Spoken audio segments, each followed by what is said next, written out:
The right sees only the positive, and the left only sees the negative, says Colin Quinn, pacing the stage in his sixth one-man show, Red State, Blue State. Later, he amends that slightly. Half the country sees a Nazi invasion, and half sees a Muslim invasion. Quinn, who hosted Saturday Night Live's Weekend Update segment from 1998 to 2000, is famously centrist, taking exceeding care to criticize everyone. In his 2013 one-man show, Unconstitutional, the Brooklyn, New York native declared, "I'm pro-gay marriage, pro-gun, pro-death penalty and pro-choice." The punchline, "I'm anti-overcrowding, but 6 years is a lifetime in modern politics," and declaring, "blame on both sides," has already gotten the current president in hot water.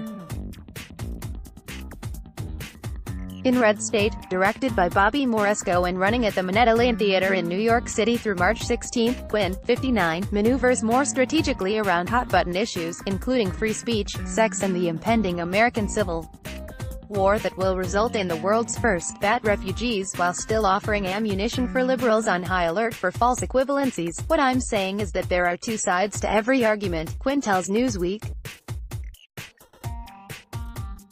"Whatever right or wrongs there may be in each party, the one thing that they have in common is that there's no nuance. I don't believe the GOP is evil and the Democrats are good."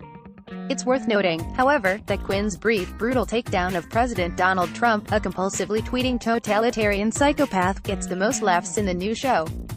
The bit involves an impression of Trump facing a Scarface-like demise. But Quinn also defends Trump supporters as working-class folk who don't like being told, "Acknowledge your privilege." "The whole point of comedy is to look at culture and say what's wrong with it," says Quinn in Red State. Carol Rosegg, he doesn't extend that same courtesy to liberals, if only because the majority of New Yorkers are already left-leaning. Quinn is frankly shocked that there are still only two American parties. A lifelong Democrat, he generally votes independent and, sometimes, Republican, but concedes that if we went down point by point for policy on each party, I'd be a little more left on certain things that would not include so-called political correctness. As a straight white male comedian, he's not a fan of the new pressure to watch what he says, a trend he calls Orwellian. He's also not convinced by the argument that comedians should evolve with the times, a sentiment comedy director Judd Apatow expressed.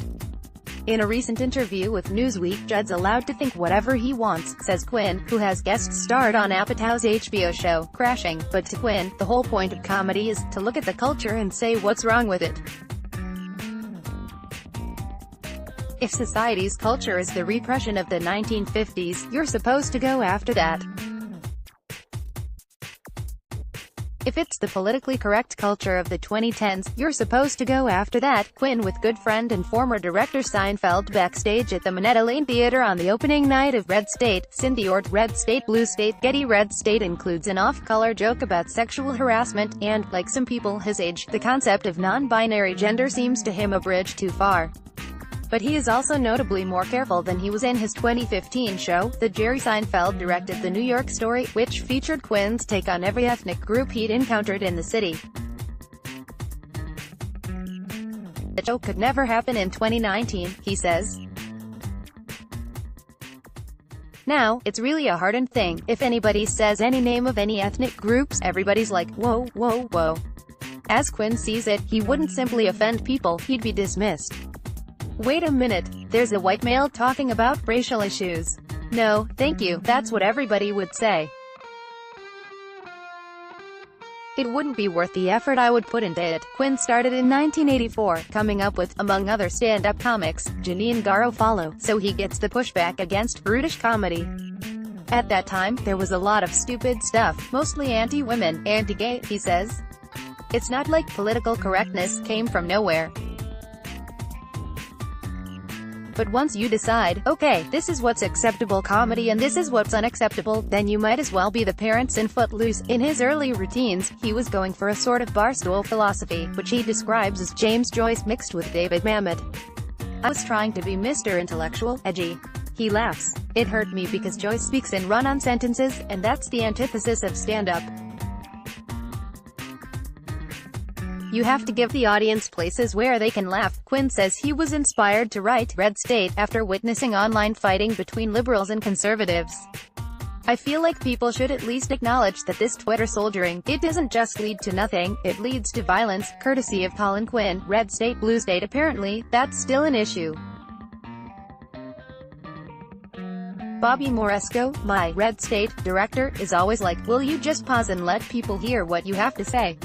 This show is for people to laugh sometimes too. Remember, red state, blue state suggests the rational solution to the entrenched reality of divided ideals is to give them borders.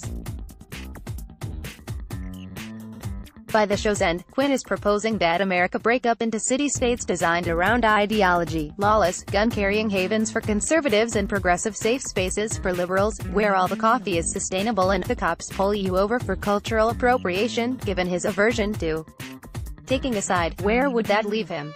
Aren't there little islands in the middle of the Great Lakes? Maybe I'll live on one of those. Red State, Blue State is running through March 16 at the Minetta Lane Theater in New York City.